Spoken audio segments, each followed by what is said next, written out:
বন জঙ্গলে চড়ে বেড়াই। মা আমার পাহাড় কন্যা, পাহাড়ের জন্য মায়ের কান্না, বনে খুঁজে আসল শান্তি পাই। পাহাড় আমার অন্য যোগায়, ঝর্ণা আমায় তৃষ্ণা মেটাই, বন জঙ্গলে চড়ে বেড়াই। মা আমার পাহাড় কন্যা, পাহাড়ের জন্য মায়ের কান্না, বনে খুঁজে আসল শান্তি পাই।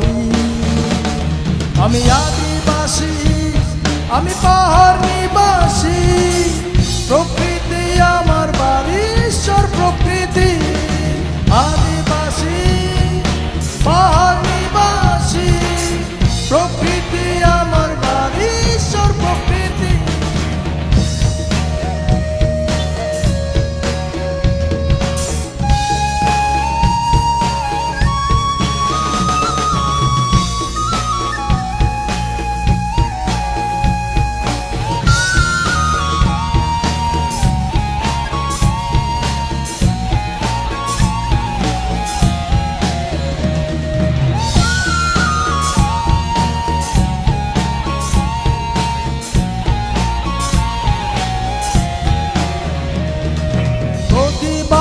সন্তান তীরে মল্লাম শিল্পীর প্রতিরোধে জয় হবে আদিবাসী।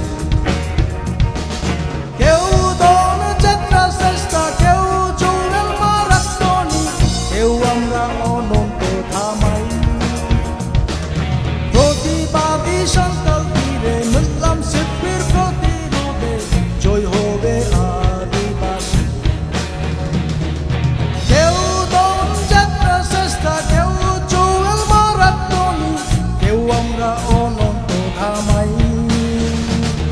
আমি আদিবাসী, আমি পাহাড় নিবাসী, প্রকৃতি আমার বাড়ি, ঈশ্বর প্রকৃতি।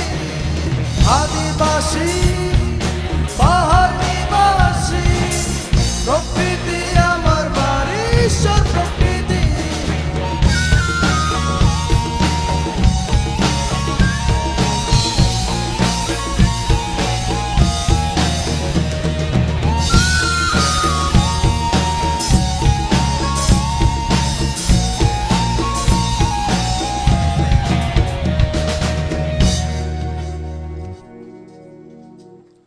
আপনাদের এই গানের মাধ্যমে আসলে অনেক কিছুর উত্তর মেলে, অনেক প্রশ্নের উত্তর মেলে এবং প্রতিবাদের শব্দ মেলে। তারপরে একটু জানতে চাই, যখন আপনি যেটা বললেন আমরা সবাই আসলে জানি যে এই ক্ষুদ্র জনগোষ্ঠীর উপর কিংবা পাহাড়ে কিংবা সমতলে যারা আপনারা আদিবাসীরা আছেন, পাহাড়ি আছেন, তাদেরকে বিভিন্নভাবে বিভিন্ন সময় আসলে কায়দায় বেকায়দায় ফেলা হয়, কিংবা তাদেরকে নিয়ে একটা অন্যরকম থাকে না, যে বৈষম্যতাও থাকে, সেটাই তো গানে গানে প্রকাশ করলেন।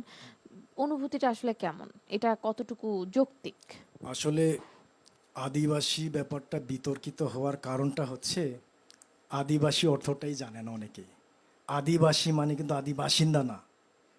আদিবাসী মানে হচ্ছে এ, জাতিসংঘ আইএলও কনভেনশনের মাধ্যমে যেটা বলছে, ডেফিনেশন যেটা, যার নিজস্ব ধর্ম আছে, নিজস্ব ভাষা, নিজস্ব কালচার, নিজস্ব রীতিনীতি, এখনো পুরনো মানে পুরনো বাপ দাদাদের রীতিনীতি যারা এখনো ফলো করে তাদেরকে আদিবাসী বলে। হুম হুম হুম। আগে এসে বসবাস করছে দেখে তাকে আদিবাসী এটা বলে আসলে না। হ্যাঁ, আমাদের যেটা সমস্যা রয়েছে, হ্যাঁ, সেটা জাতিগত হতে পারে কিংবা বলবো যে হিউম্যান নেচার হতে পারে। সেটা এক্স্যাক্টলি। হলো যে আমরা আসলে না জেনে অনেক কিছু বলি। হ্যাঁ, হ্যাঁ, আমরা মানে জানার চেষ্টা